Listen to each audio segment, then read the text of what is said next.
Hey, man, good to see you. What's up? Man, craziness over the weekend. I want to dive in on Lane Kiffin, too, with you, because I know you got to be thrilled about this with your former coach now coaching your team. But your reaction to how things played out in the college football playoff rankings and the reaction from Notre Dame and, quite frankly, the College Football Playoff Committee.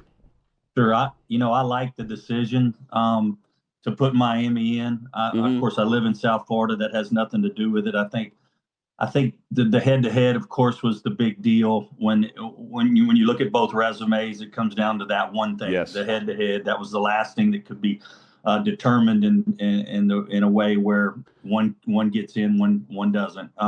So I like that. I do think Jeremiah Love and Notre Dame are one of the hottest teams in the country right now, but so is Texas.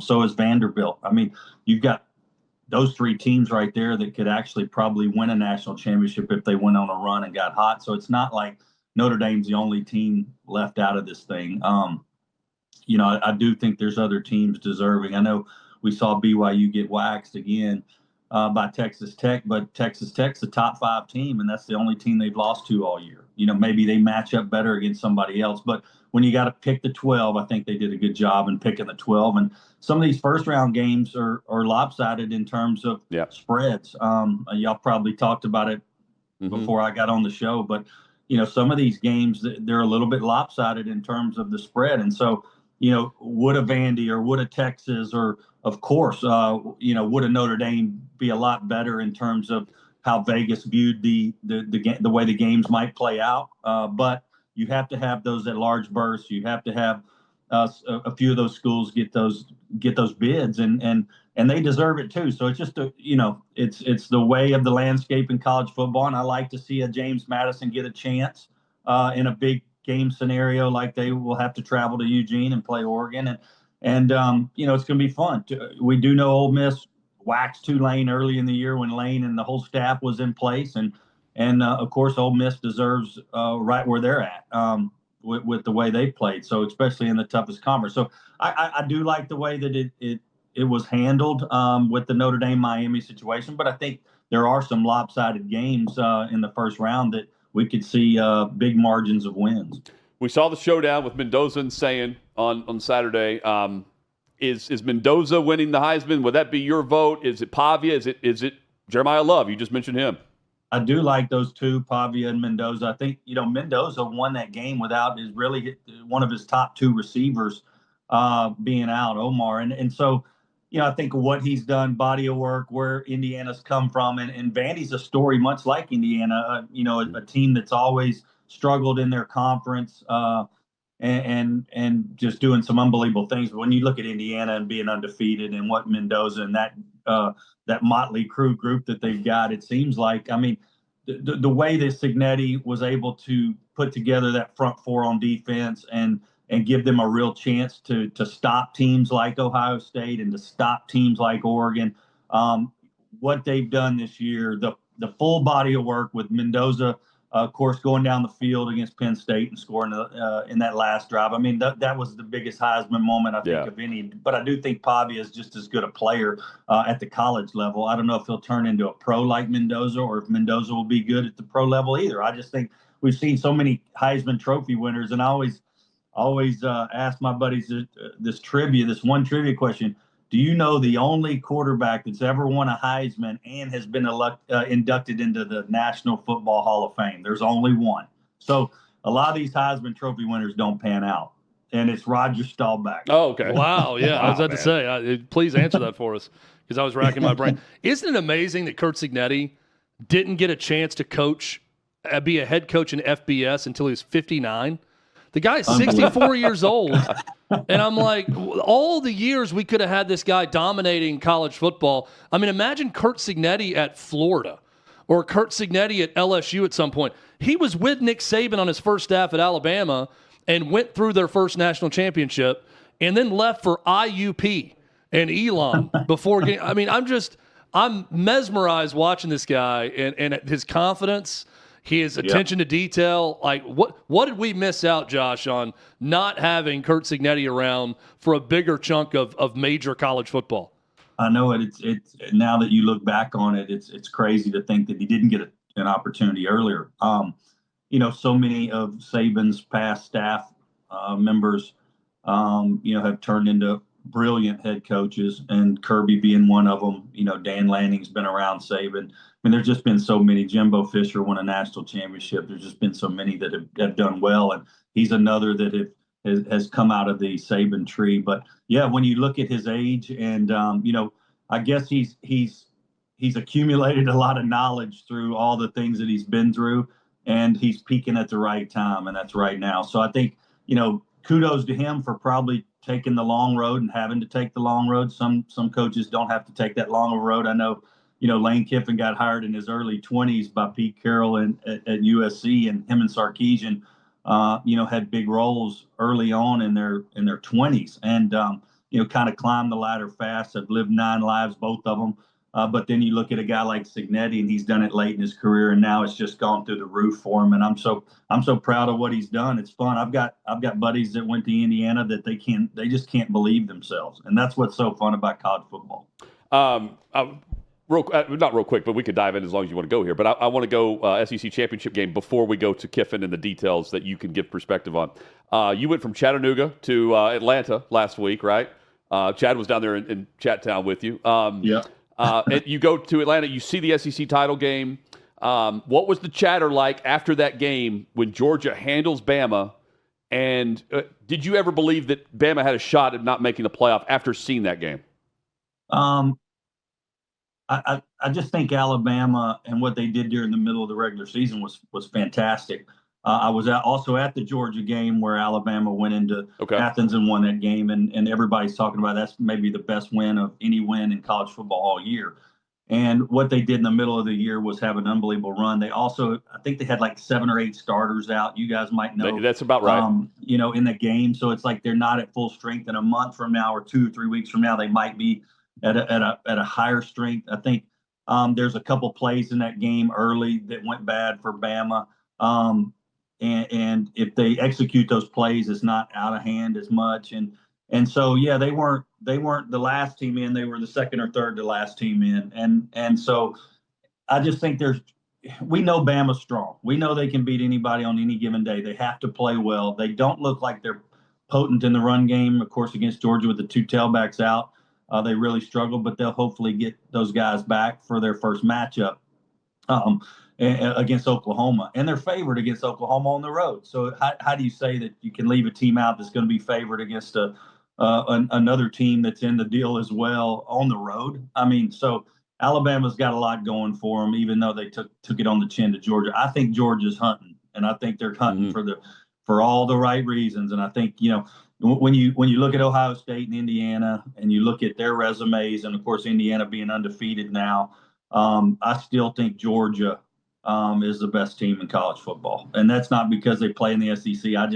We know how hard they work, how strong they are on especially on defense. And the quarterback seems to play well at the end of games. I think Georgia's a team to beat, not Indiana or not Ohio State this year. And you look across the whole thing, I just think they're the best team, and we'll see. I think it'll come down to Georgia and maybe Bama again, which is crazy. Yeah. They could play 3 times. Josh, you know Lane Kiffin, you know him well. The process wasn't great, but the end result is great for LSU fans that they get their guy in Lane Kiffin. What do you think about how it played out? We saw plenty of we've got coaches in this playoff that are coaching at another school right now also. We've seen it work out better at other places, and it was not as loud as the Lane Kiffin situation at Ole Miss. Looking back, how would you have preferred things gone and been handled? Well, Lane's good at creating drama, that's for sure. Yeah, no doubt. So, he loves it.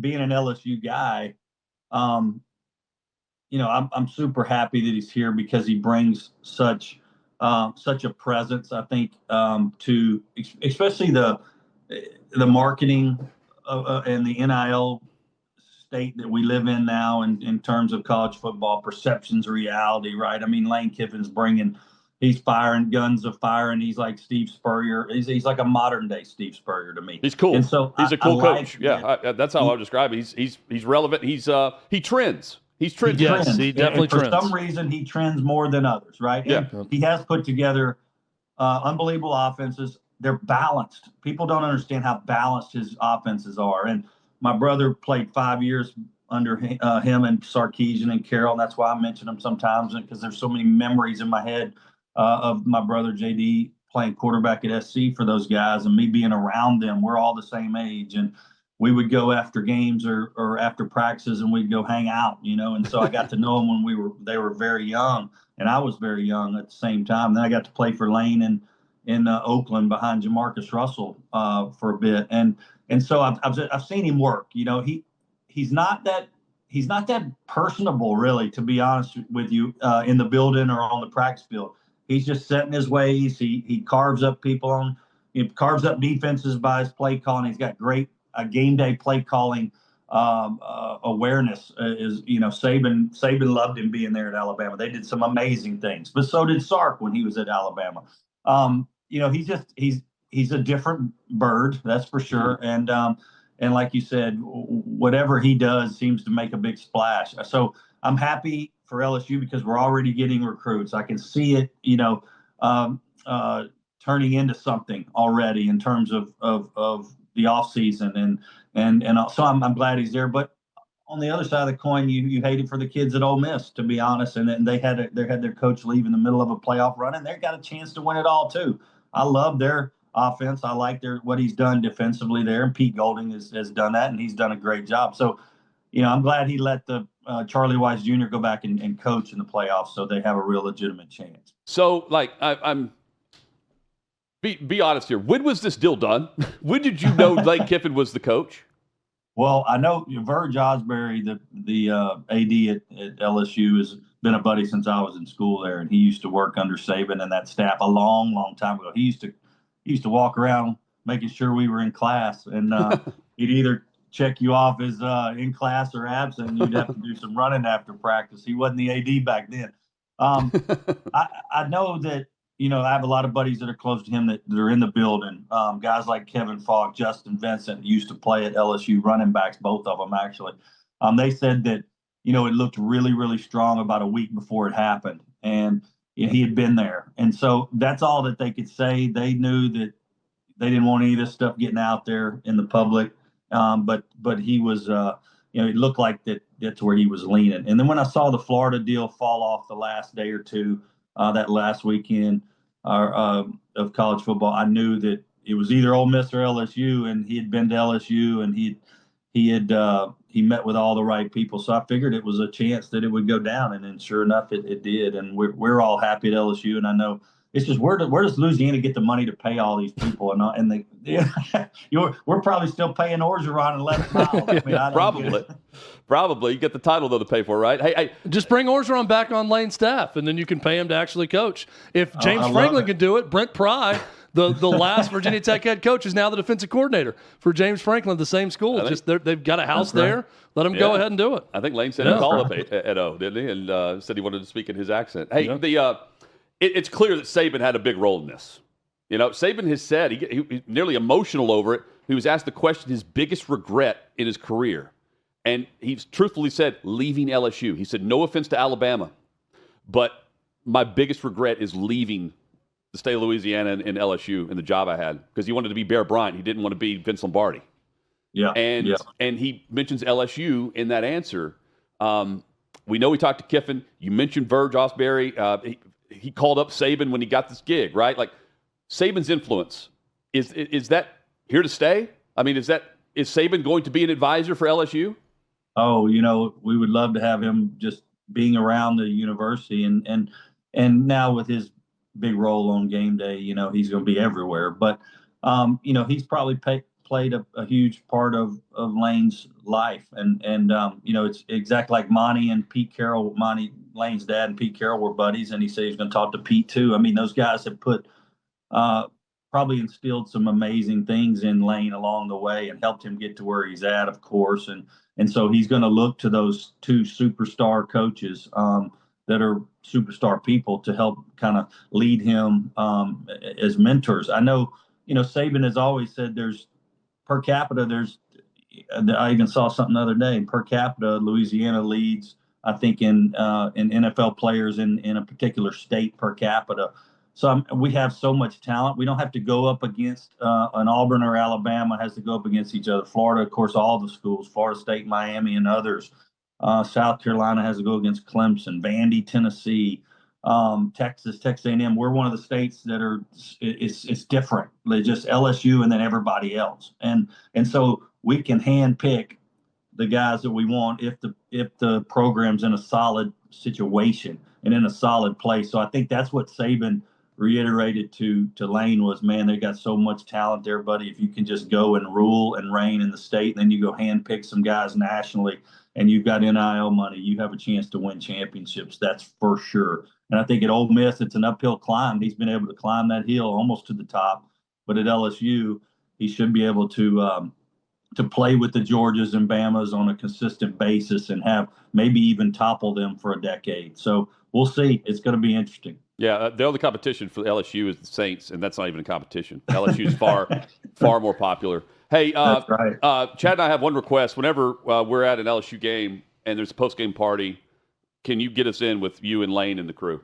Oh, you know it. Let's go, baby. Please, any please, game yes. you want to go to. You know they play Clemson game 1, so Kiffin's first game will be at home against the Clemson Tigers, and here comes Dabo. And my son plays for Clemson, so it'll be real fun. That's awesome. There we go. Yeah, we'll be in Oxford, too. Let's go to Oxford together. And That'll be fun. I'd rather go to Grove. Yeah, it's pretty incredible. When Wayne walks back into Oxford, that'd be unbelievable. Speaking of Saints and LSU relationship, the way college eligibility rules are changing, maybe Saints players could go play for LSU here pretty soon. Just cut NFL players, bring them on. 30 years old, doesn't matter. If they've got eligibility, bring them on. LSU needs it. We're dogs in the bowl game, man, and we're not even in a big bowl game. So LSU needs it. I think Lane's about to stir some stuff up, buddy. It's gonna be good. Well, you're playing basically a true road game, right? It's versus Houston in the Houston Bowl for LSU. So yeah. The Houston Bowl doesn't have that same ring to it, the Houston Bowl. It's not really a destination. I don't mind Houston, but it's not like a bowl destination. Like Nashville's a better bowl destination for a city if you're going to go somewhere. 1,000%. My son called me yesterday and he said, "We're in the Pinstripe Bowl. They're playing Penn State." I'm like, "Well, you're getting to play in Yankee Stadium. Yeah. Who gets to play football in Yankee Stadium? That's pretty cool." But you're right. The Houston Bowl in Houston, I don't know if it's a place I want to go over the holidays. I think if you're going to miss out on the top level bowls, the Pinstripe Bowl will be at the top of my list. Now, weather is going to be an issue in that game every year, but to get to go to New York City and play, and that's pretty cool to me. That's one I would circle and say, I'll go play in that bowl game. Yep, I agree. Go play in the old Astrodome. That'll be the reward for the Houston. And Houston you get to go support your son in New York City. So that's cool. Or worse things. Probably stay for the ball drop a couple days later. Even better. Yeah, save a spot. Hey man, great to catch up with you. Thanks for the perspective. Let's do this again soon. Yeah, anytime, man. I appreciate you guys. Thanks. Yeah, good man. There is Josh Booty, former LSU quarterback, and can't wait for that post-game party. Great guy. Yeah, man, absolutely. Thanks for watching. Subscribe to OutKick Hot Mic. Daily content and more at OutKick Hot Mic on YouTube.